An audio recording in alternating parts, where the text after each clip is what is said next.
If you ask any pizza delivery guy still wearing his stained-up Triforce shirt what he thinks of The Legend of Zelda Twilight Princess, and you'll get a wide variety of responses ranging from they love it, they hate it, they forgot about it, or get off to it. And 15 years later, people still don't really know where it stacks up in the franchise. You've got keyboard jousters online saying it's the apex of the series, and you've got others saying it has less identity and character than the game about wearing masks. Regardless of what side of the argument you're on, there's one thing that they both agree on, and that's the game was seen as a more corrective measure from the cartoonish style of the Wind Waker.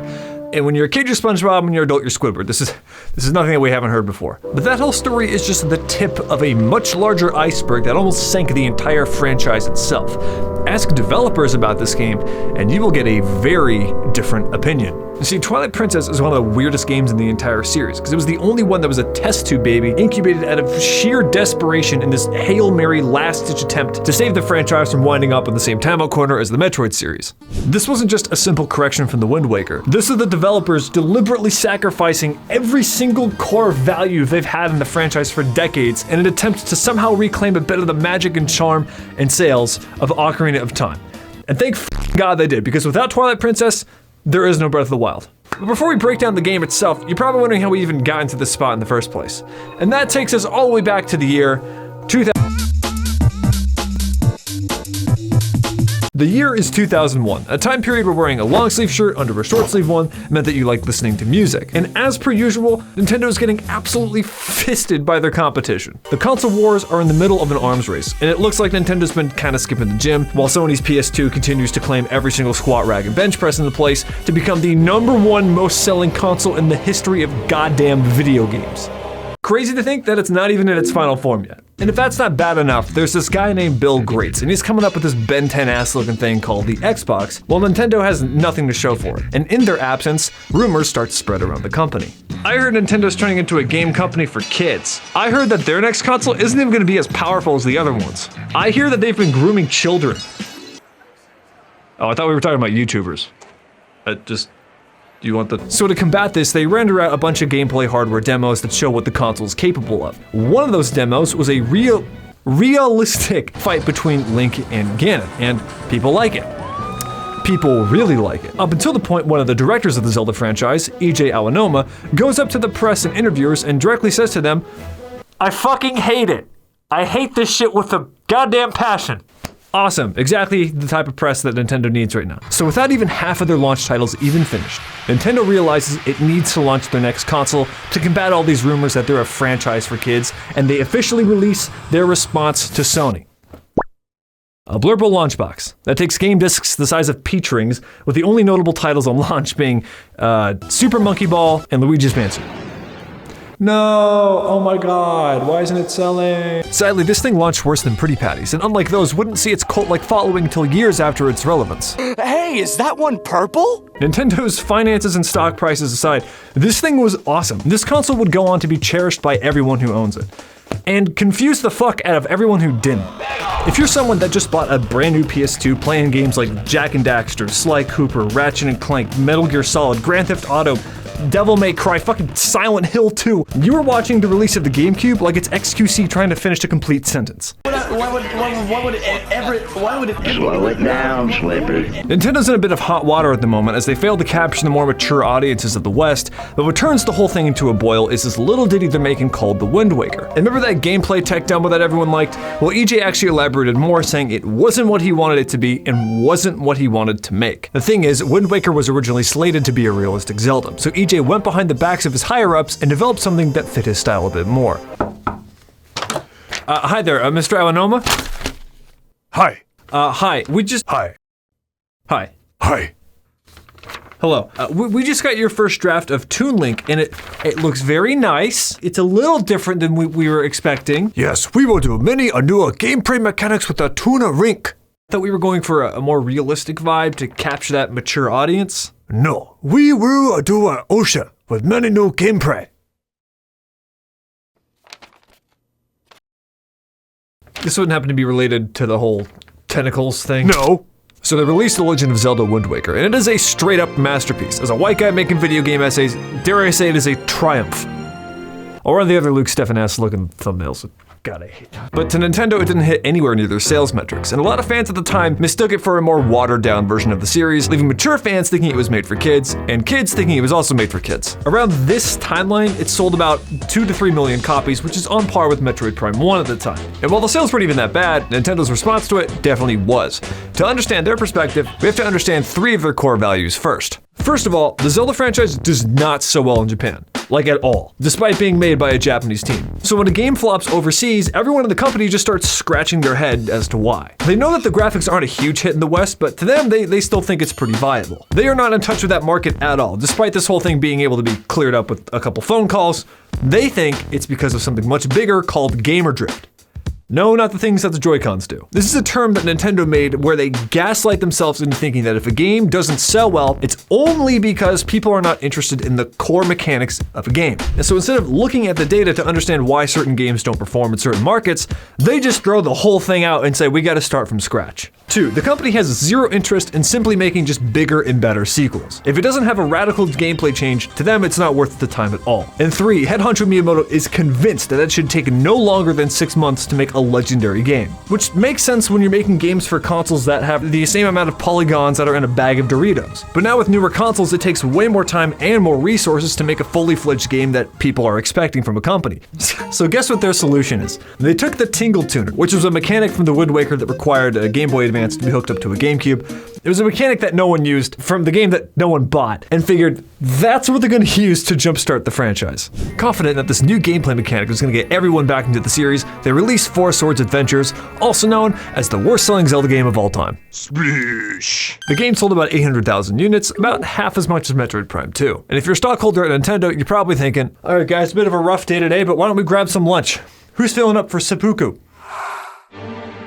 As far as Nintendo's concerned, people are just tired of Zelda. From their perspective, every attempt they've had at innovation isn't working in the markets, and if they're gaslit on this idea of gamer drift, the OG formula of the game isn't what people want.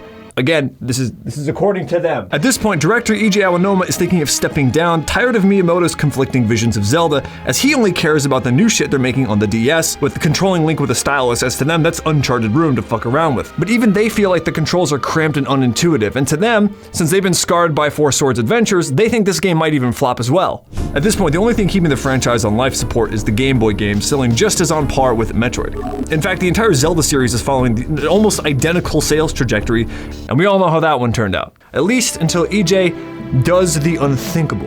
This absolute legend sees the writing on the wall, takes a knee, swallows his pride, and suggests the following to Miyamoto. Shigeru, I know I hated that Space World demo, but what if we just make a realistic Zelda game?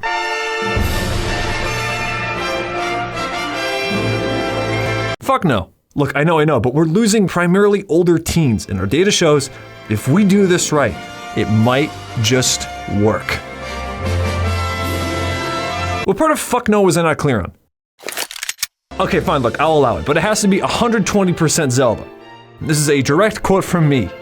What does that mean? I don't know, figure it out. I'll be back later to shit on it and tell you to change half of it. Okay, bye. The entire office was shocked to hear him say it, and they all thought it was a bad move. Since Miyamoto himself wasn't super involved, he capitulated under the strict condition that it do everything that Ocarina of Time couldn't do. The issue being, the only thing they could think of was just being able to swing your sword on horseback. So with no actual direction to take the game, they decided to dust off Ocarina of Time as their blueprint. However, E3 is right around the corner, and with basically no actual gameplay to show for it, they render out a fake sequence that mirrors what they originally teased in Ocarina of Time's release, with the entire goal here of being able to see if the audience is even interested in a sequel to Ocarina. So at the very end of their presentation, they announced they have just one final game for the GameCube to tease. The lights dim, the orchestra swells, and there's a murmur that begins to echo throughout the crowd as they try to figure out what on earth they're looking at. It looks kind of realistic and dystopian, and all of a sudden it clicks, and everyone in the audience realizes that they are watching a realistic Link riding a fucking horse, and people just lose their fucking shit!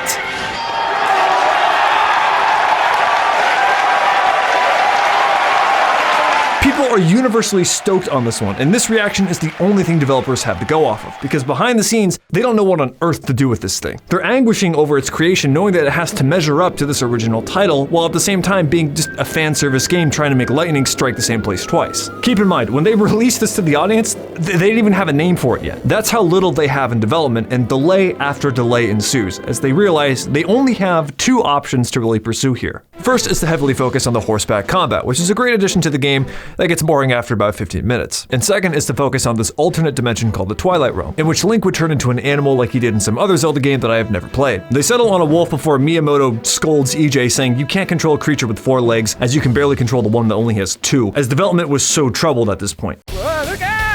But they realize they're so far behind that they're getting close to the launch of the Wii, when Miyamoto Man shows up and says, oh yeah, and you also have to make it run on the Wii.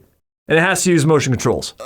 I don't know, figure it out. They try everything to shoehorn the motion controls in, and almost chose to make the player control Link's movement with you pointing the Wii remote. That's how close they came to fucking this up. They finally settle on the player just controlling the bow with a Wii remote, and Miyamoto's happy and they're done fucking around with it. So it's finally time for them to release the game 3 years after they announced it was coming soon, and it's finally about to hit shelves. But not for long, because that shit flew off of them. The Zelda Blue Balls is finally over and everyone buys it the fuck up, with every 4 Wiis selling 3 copies of Twilight Princess on its release, adding up to almost 9 million total sales. But despite all of the critically acclaimed reviews, positive user scores, people start to realize that this game is very different from what they were expecting, and a division starts to grow within the audience.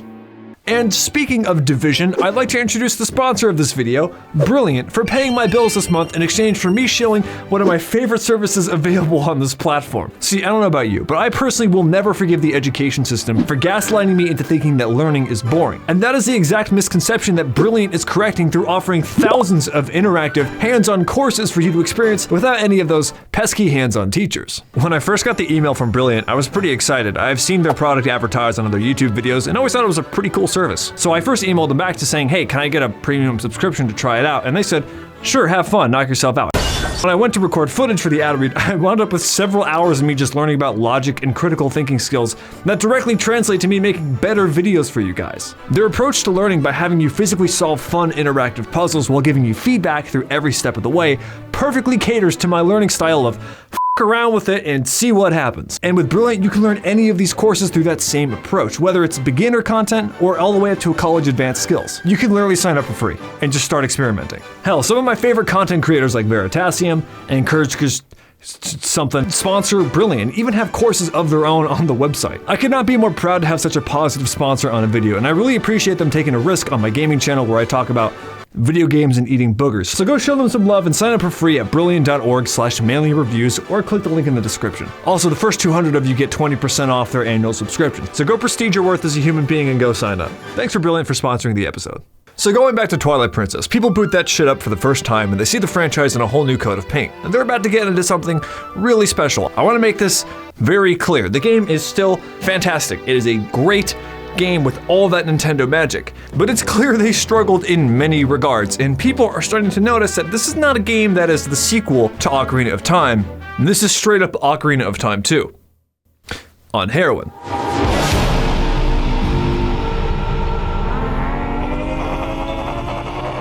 This place fucking blows.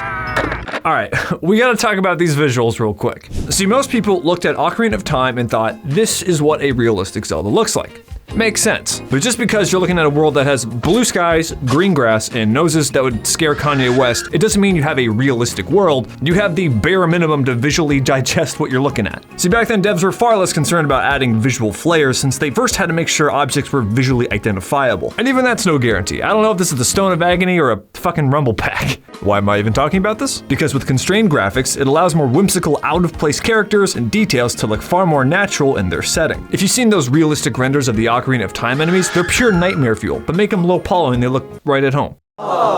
So, take some of the more whimsical characters that have always played an aesthetic role in the games and, get it out. Get that out of here, please.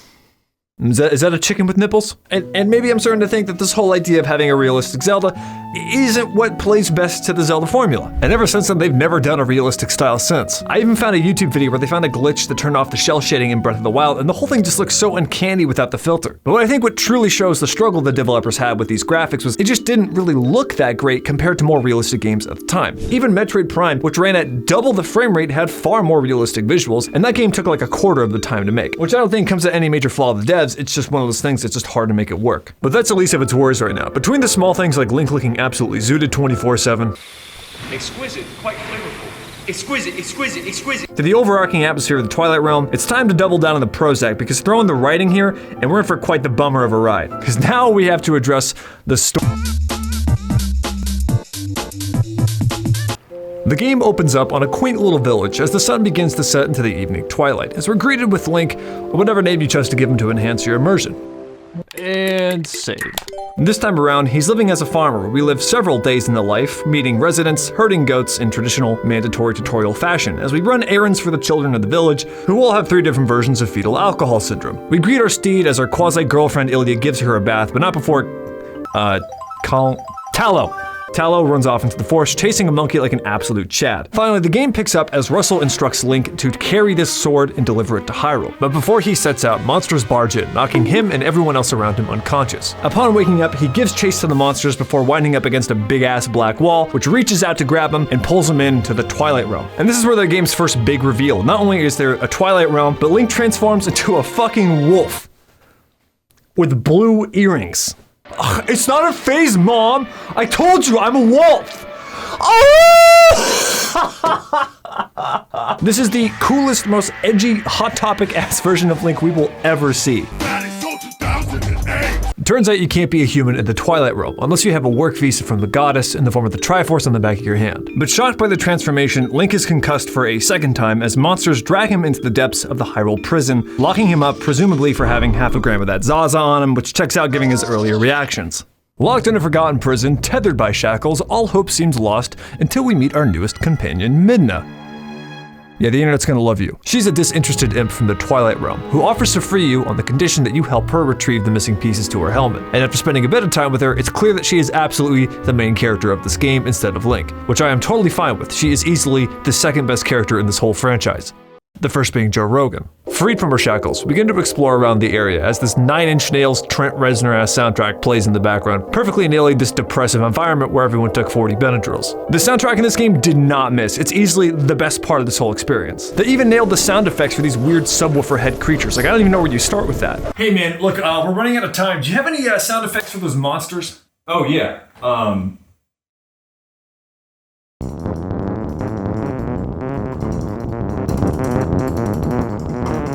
Yeah, I told you this guy was good. Midway through our great escape, Midna explains there's someone that we need to visit before our departure from the castle, as we're greeted with none other than Zelda, where they talk back and forth as if they already know each other, and Midna explains that she's been actually looking for us this entire time.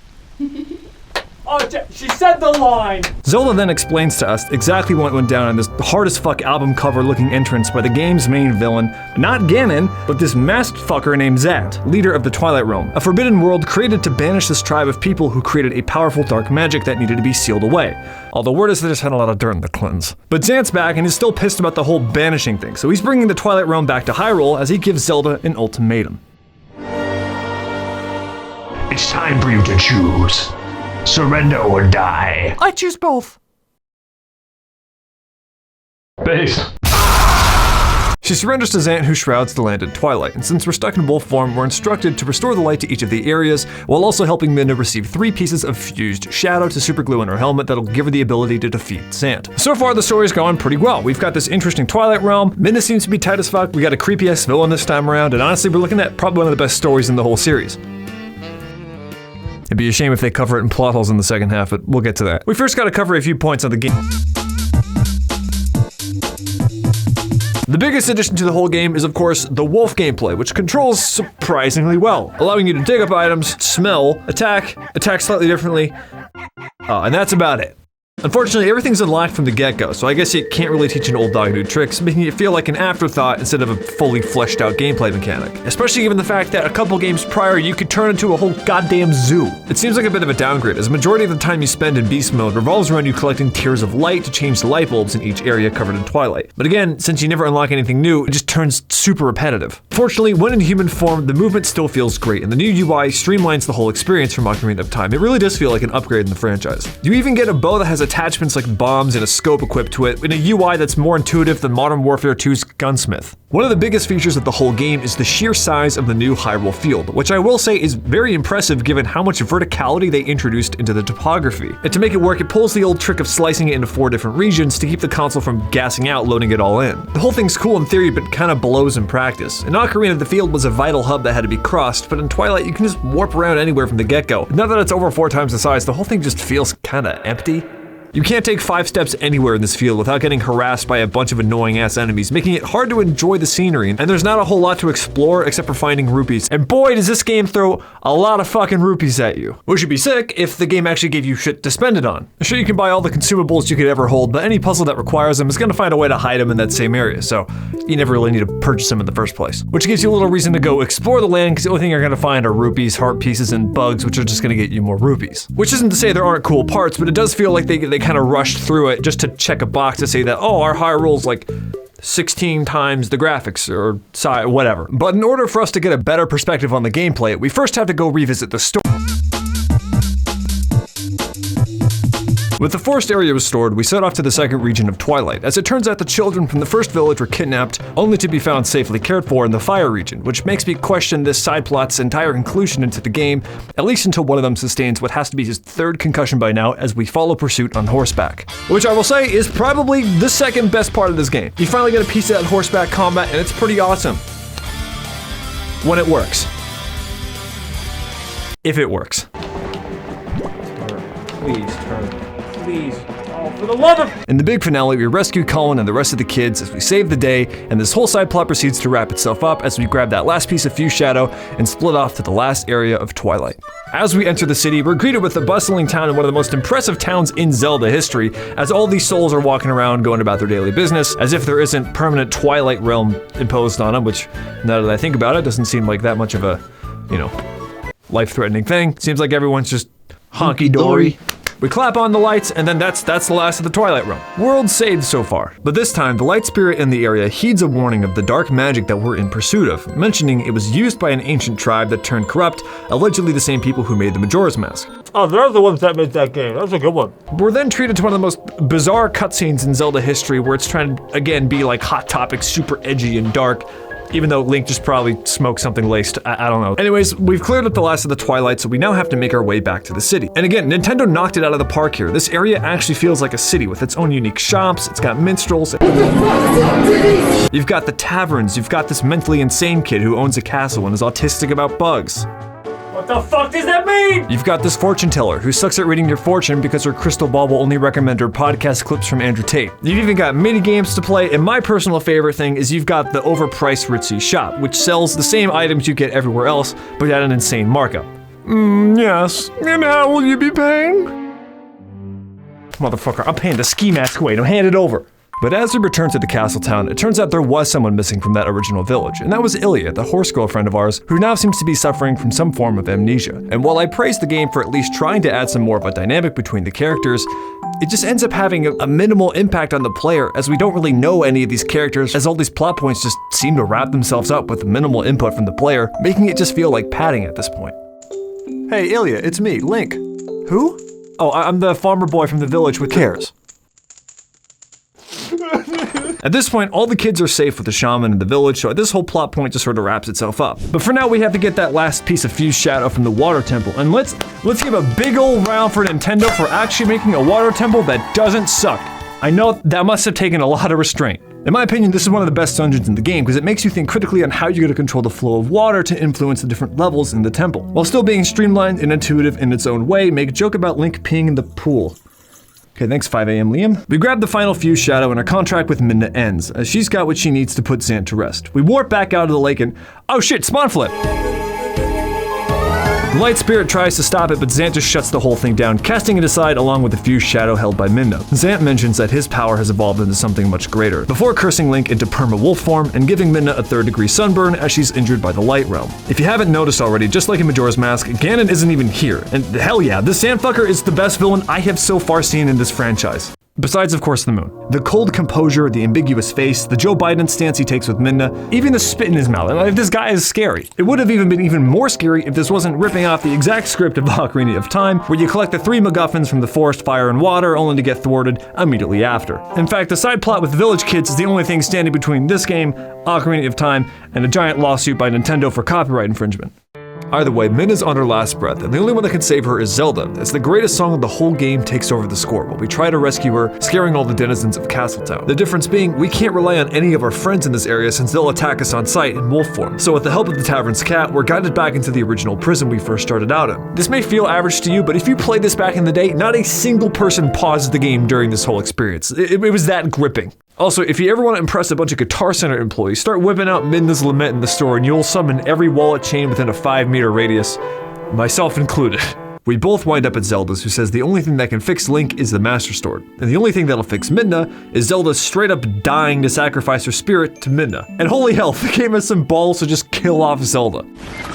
This act of kindness shows Midna that maybe the light world is saving after being Twilight pilled all this time. We travel through the Lost Woods, because of course we have to, because that was also in Ocarina of Time, to get the Master Sword which saves Link. And now we have to travel to the Mirror of Twilight to hopefully put Zant away for good. However, according to this guy, it's held within this super dangerous prison. Aw, hell no, you can already tell this guy's about to start whipping out FBI crime statistics. So it turns out Zant somehow made it here by using the Mirror of Twilight, which is how we're gonna send him back, except oops, that's 7 years of bad luck and the sages appear to explain what happens. Okay, this is where I swear the writers just straight up ran out of time. Apparently there was this guy named Ganon causing mischief throughout all the lands of Hyrule, and he was referred to as a demon thief. Whatever the fuck that is. So the sages see this guy's causing a bunch of trouble, they lock him up, but apparently, due to a divine prank by the goddess, yes, that is actually what they say, Ganon is granted the power of the Triforce and begins to break free from the chains. They wait until he kills one of them before just sending him to the Netherrealm, where he links up with Zant.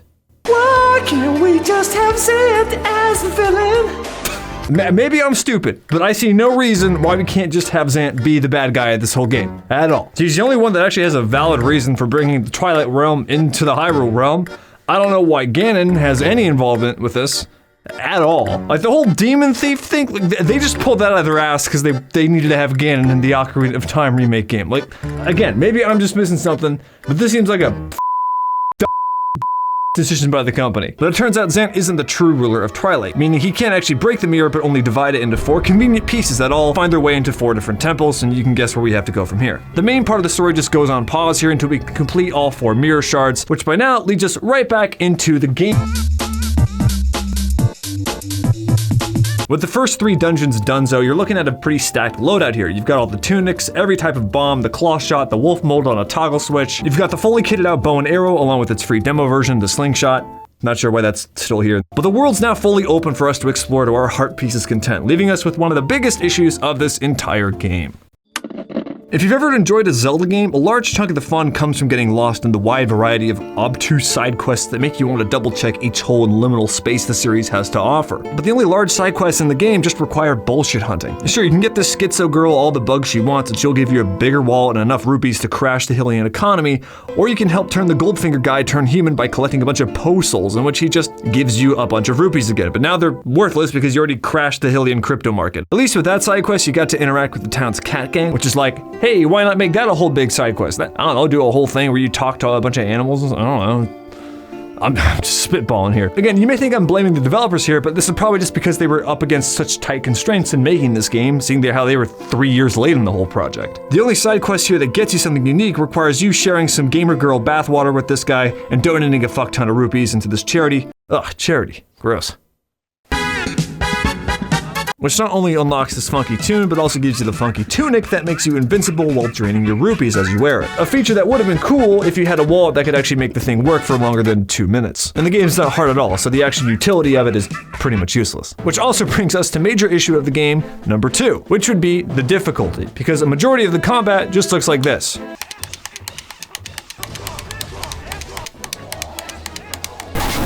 You can learn hidden skills in the game that make combat a little more spicy, but you never need to use them because, again, you can just do. But you don't always play Zelda for the combat, you play it for the puzzles. At least in theory, because the game isn't that hard.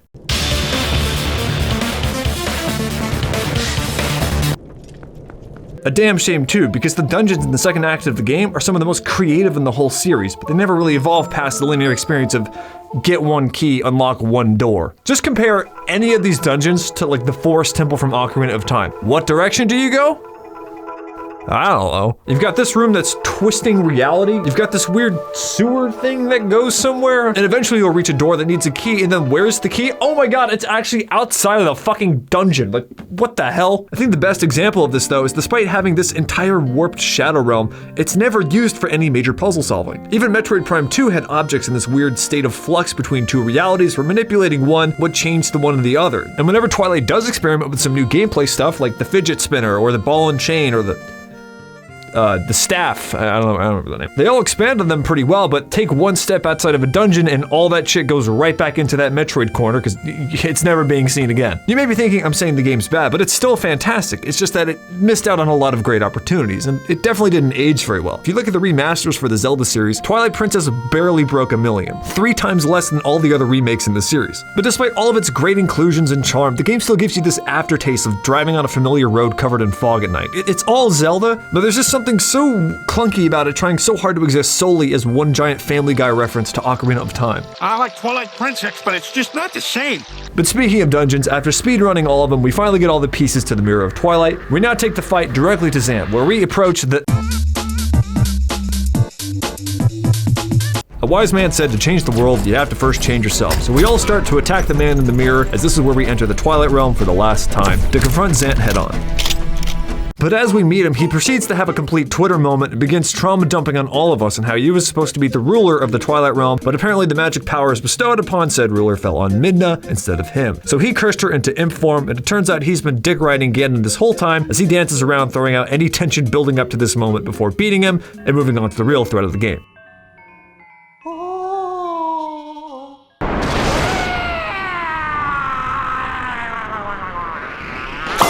Cucked out of the game's original villain, we now need to fight Ganon, with the only explanation for his involvement in this whole thing being that he wanted to merge the light and the dark to, I don't know, make gray. This is not a motive! Unless you work at a paint store, this is a bullshit goal. And you know they're doing it just so they can shoehorn Ganon to make more Zelda references in their Zelda game. And what's even worse is that whole somber moment between Midna and Zelda, I guess just didn't happen, because she's here on screen now. You can't just have a character dissolve on this screen with zero explanation. Alright, fair point. Maybe I'm reading into this too much. Regardless, we still have a kick-ass fight with Ganon and one of the best boss battles in the entire game, as we finally get to witness a better version of that duel that was promised to us all those years back in Space World 2000. We win the fight and everything goes back to normal, except now Midna's no longer cursed in midget form and can turn back into Twilight form. Holy shit! She's a girl? But oh no, we can't just end on a happy note. She says farewell to Link and on her way out shatters the Mirror of Twilight beyond repair in one of the saddest moments in Zelda history. Right after hearing Zelda voice acted in a British accent. And tell that to my father, please. Isn't she beautiful? And that's Twilight Princess. Hopefully these Twilight people show up in Breath of the Wild too. Wouldn't that be cool? If you want to support the channel, every dollar helps. We've got Patreon, so you can be in a video too. Thank you to all the wonderful sponsors. I appreciate every single one of you. Every day I walk into my studio and I see your names on the wall, and I am grateful for that. I've got Twitter. I've got Twitter. Bye.